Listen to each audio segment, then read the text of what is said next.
नमस्कार दोस्तों, स्वागत है आपका मेरे चैनल पे। दोस्तों, जैसा कि आप जानते हैं कि Indian air force Rafale fighter jet को इंडक्ट कर चुकी है और हमें टोटल 36 राफेल फाइटर जेट मिलने हैं। और इसी के साथ ये भी क्लियर हो गया है कि अभी इंडियन एयरफोर्स के पास सबसे कैपेबल फाइटर जेट अगर कोई है तो वो राफेल फाइटर जेट ही है।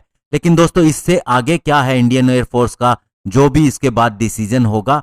तो दोस्तों, अगर हम और संख्या में भी राफेल फाइटर जेट खरीदते हैं, फिर भी हमें एक 5th जनरेशन फाइटर जेट की जरूरत होगी, और जिसके लिए हम AMCA के ऊपर काम कर रहे हैं। आज हम यही डिस्कस करेंगे कि AMCA कब तक आ सकता है और इसके अंदर मुख्य फीचर क्या होंगे जिससे हम इसे truly 5th generation fighter jet कह सकते हैं। तो चलिए दोस्तों, इसी के ऊपर बात करेंगे। चलिए शुरू करते हैं। तो दोस्तों, इंडिया का 5th जनरेशन फाइटर एयरक्राफ्ट यानी कि AMCA advance medium combat aircraft है, जिसे HAL aeronautical development agency ADA और इसके अलावा DRDO यानी कि defence research and development organisation मिलकर बना रही हैं। इसका फाइनल डिजाइन तय हो गया है और दोस्तों 2024 के अंदर इसका पहला प्रोटोटाइप तैयार हो जाएगा और 2025 तक इसके पहले फ्लाइट ट्रायल शुरू हो जाएंगे। और दोस्तों, हमने तेजस फाइटर जेट की डिले से बहुत कुछ सीखा है, क्योंकि दोस्तों तेजस फाइटर जेट जिस समय पे आना था नहीं आ सका, लेकिन अभी ये भी रेडी है। तो ऐसे में हमने ये तय किया है कि 2029 से हम फुल फ्लैश AMCA का प्रोडक्शन शुरू कर देंगे।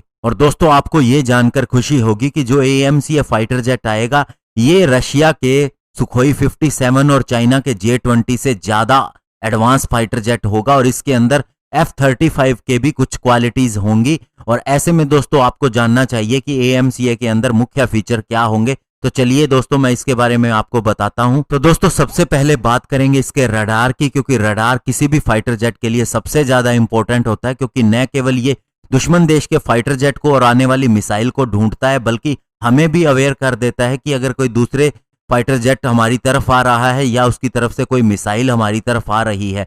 तो AMCA के अंदर उत्तम AESA रडार का इस्तेमाल किया जाएगा, जो कि दोस्तों इंडिया के अंदर बना रडार है, और ये एक AESA रडार है और सबसे एडवांस्ड AESA रडार होगा, क्योंकि इसके अंदर गैलियम नाइट्रेट का इस्तेमाल किया गया है, जो कि सबसे लेटेस्ट है। और इसका सिंपल सा मीनिंग ये होता है कि ये बहुत ही कम पावर का इस्तेमाल करता है किसी भी सिग्निफिकेंट डिस्टेंस पे ट्रैक करने के लिए किसी भी खतरे को, और इसकी रेंज 220 किलोमीटर होगी। और दोस्तों, दूसरी चीज है फ्लाइट कंट्रोल सिस्टम। किसी भी फ्लाइट को कंट्रोल करने के लिए कॉकपिट में बहुत से इंस्ट्रूमेंट लगे होते हैं और वहीं से सारी चीजें देखी जाती है कि क्या चीज कैसे काम कर रही है। और इस सारी चीज को जो फाइटर जेट से कनेक्ट करता है, जो भी पार्ट्स होते हैं, उसे फ्लाई बाय वायर सिस्टम से कंट्रोल किया जाता है। इजी वर्ड में हम कह सकते हैं कि वायर जो है वो कॉकपिट से कनेक्ट होती है। लेकिन दोस्तों, AMCA के अंदर फ्लाई बाय वायर की जगह fly bye optic control system का इस्तेमाल किया जाएगा, यानी कि वायर की जगह पे ऑप्टिकल फाइबर केबल का इस्तेमाल किया जाएगा, जिससे न केवल एयरक्राफ्ट का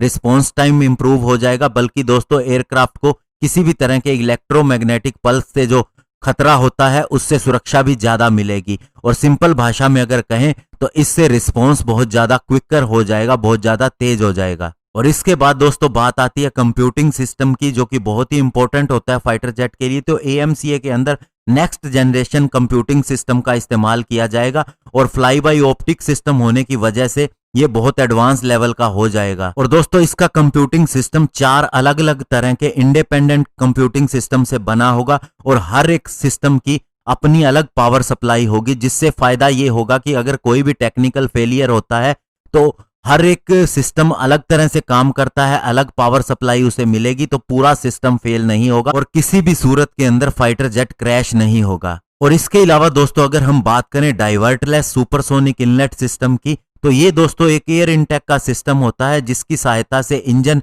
एयर अपने अंदर लेता है, और ये बहुत ही ज्यादा इंपॉर्टेंट सिस्टम है। और AMCA के अंदर ये सिस्टम अलग से डिजाइन किया गया है, जिससे इसका वेट 300 किलोग्राम कम हो गया है। और वेट कम होने का सीधा सा मतलब है कि वेपन ज्यादा कैरी कर पाएगा।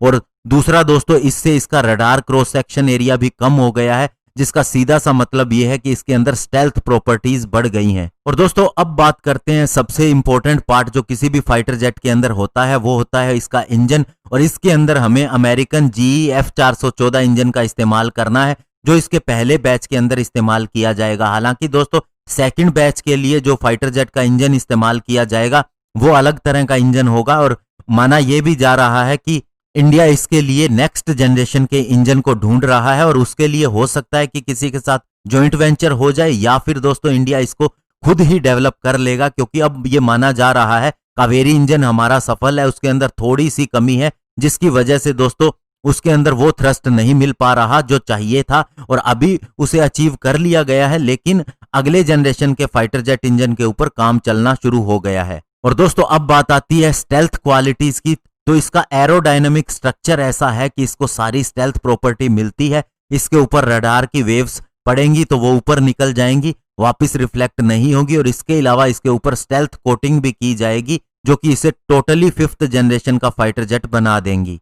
तो दोस्तों अब अंत में इतना ही कहना चाहूंगा कि अगर हम बात करें HAL, ADA और DRDO के काम के बारे में, तो ये सबसे बड़ा प्रोजेक्ट कहलाएगा जब ये पूरा हो जाएगा और हमारा 5th जनरेशन फाइटर जेट आने के बाद हम कुछ एक उन देशों के अंदर होंगे जिनके पास अपना 5th जनरेशन फाइटर जेट होगा। और सबसे बड़ी बात दोस्तों, इसके अंदर सबसे बड़ा काम किया जा रहा है इसके रडार क्रॉस सेक्शन को कम करने का, और जिसकी वजह से हो सकता है कि ये सबसे बेहतरीन 5th जनरेशन फाइटर जेट के अंदर आ जाए, और ये पॉसिबल भी हो जाएगा। धन्यवाद, जय हिंद।